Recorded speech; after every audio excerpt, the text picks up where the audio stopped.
autism so we can do the best job we can for their lives. It's imperative. I had a lot of fear around telling my family, you know, how am I going to break the news, you know, their judgment, and there was just a lot. And I know everybody here has that same problem.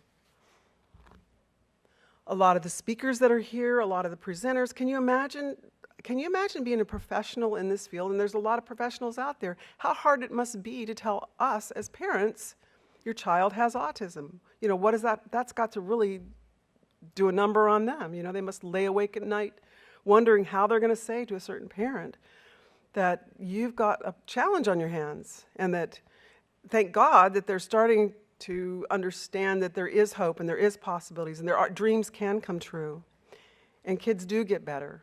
That's the message. But back in the day, it wasn't quite like that. It was more, you're going to end up with your child in an institution and good luck.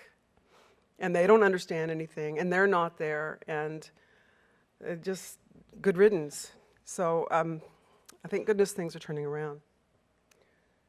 Oh, stories. Back to the stories. We've got to have the fun in here, right? We all laugh about the bathroom floors that are flooded and the ceilings that we have to have replaced. I mean, it's funny at the time that you're telling the story after the fact, but during that time and having to pay the bill to get the roof fixed or whatever, it isn't that funny, is it?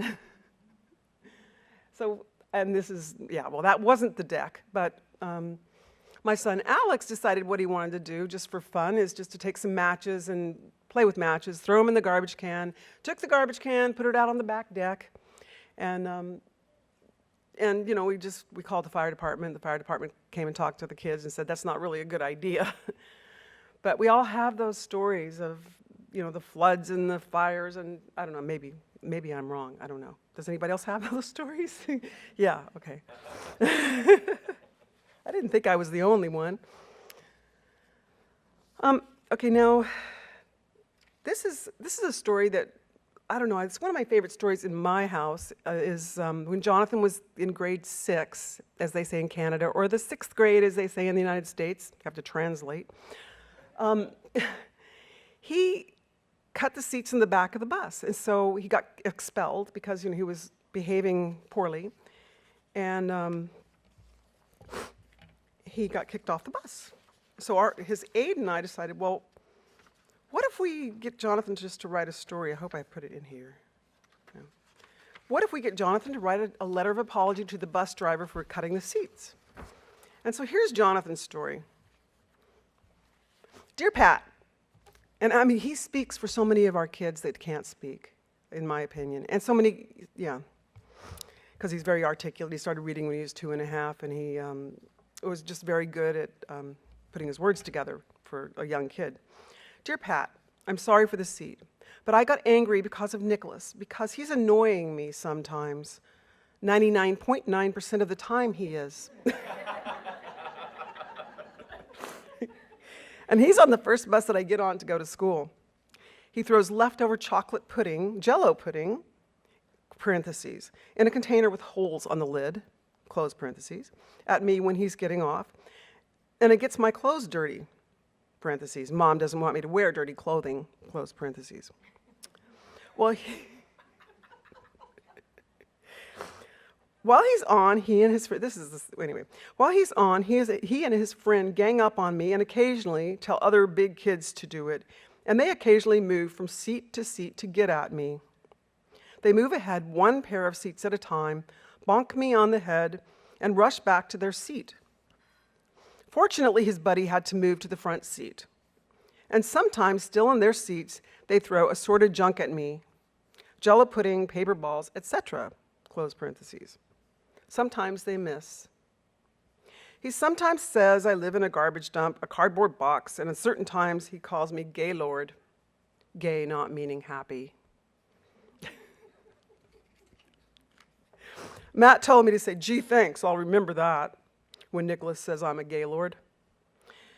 He sometimes smears, whatever.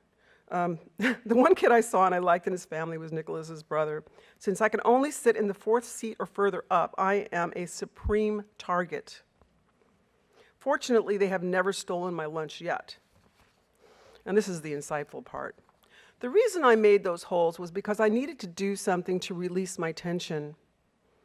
Mrs. Lorenz and I talked about what I could do instead of damaging other people's stuff. Sincerely, Johnny Sicoli.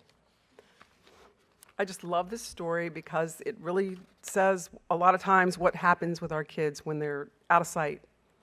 And that's bullying is huge, and I think it's really hard on parents because we don't want our kids to be hurt. We want our kids to be loved, just like anybody wants their children to be loved. And we need to get along, as a family, a world community of people getting along, Autism and special needs are, I guess it's a third of the population in the world have some sort of special need. And special needs cross all boundaries, all cultures, all races, all sexes, just everywhere. And it's just really important. I think that special needs people may be here just to bridge the gap and help heal some of the separation that goes on with human beings, like around the world. And hopefully we can embrace that message as we go forward to listen to what they're teaching us. They're teaching us so much about being a human being and being a loving person,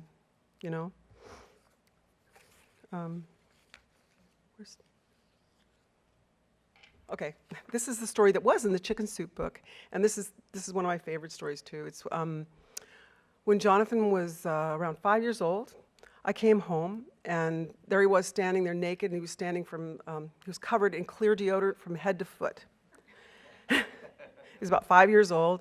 And I look at him and I'm like, Jonathan, what on earth are you doing? And he goes over, he picks up the deodorant and reads it. He says, well, it says provides protection against wetness. So I got in the tub to see if it worked.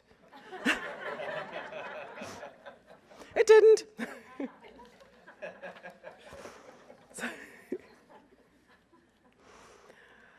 Anyway,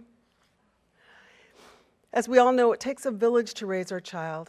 And autism is not a single disorder or disability. It's a family disorder. It's a community disorder. We need to teach the people in the community about our children so they understand our children and they can recognize their challenges and their gifts and their strengths and everything. And I don't want to mislead you. I too have had to go down my path with autism. Jonathan walked across a busy highway when he was 3 years old, barefoot in the snow too. He used to stand on the balcony at about 4 or 5 years old, and he'd say, Sonic the Hedgehog wants to fly. And one time he went missing when he was like 7 years old. It was October, covered in snow, and we walked, I went to pick him up, the nanny was at the pool, and she says, oh, Miss, Karen, Johnny's missing. We can't find Johnny anywhere. We have to find Johnny. So everybody's looking everywhere. We call the police. We call the fire department. We go and we drag the lake. And we're just looking everywhere.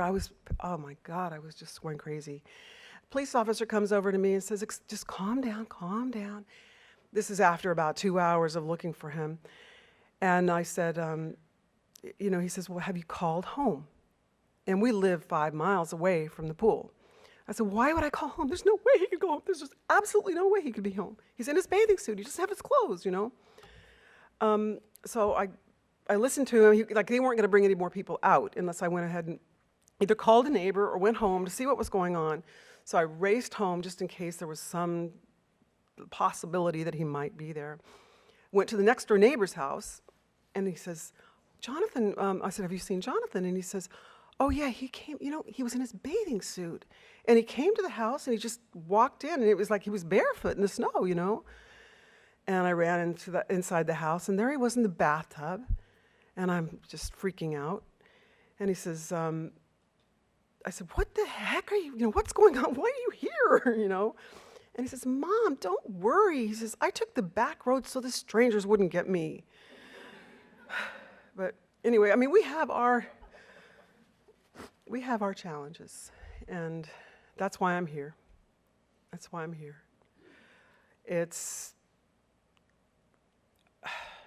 I didn't want other people, people are going to have to go through that stuff, but it's nice to know if there's somebody else that has had a similar experience.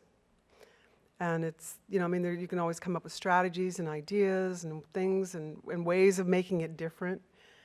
I hope I'm not talking too long. Anyway,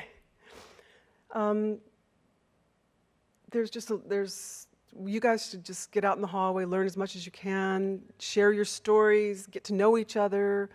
There's always going to be a common bond, and there's just so much we can do in this world to help our kids and focus on the things that they do so well. This is my clan. So they have a good time too, you know. Let's see. I guess I'll close with just inviting you to have a really good time at the conference, learn as much as you possibly can. Remember the message that, like what I was saying about Eustacia, how empowering our kids to be what they want to be is really important, and they'll have a better quality life, and you will too. And to take this into tomorrow, we have, I don't know if Bill's here. Bill, are you here?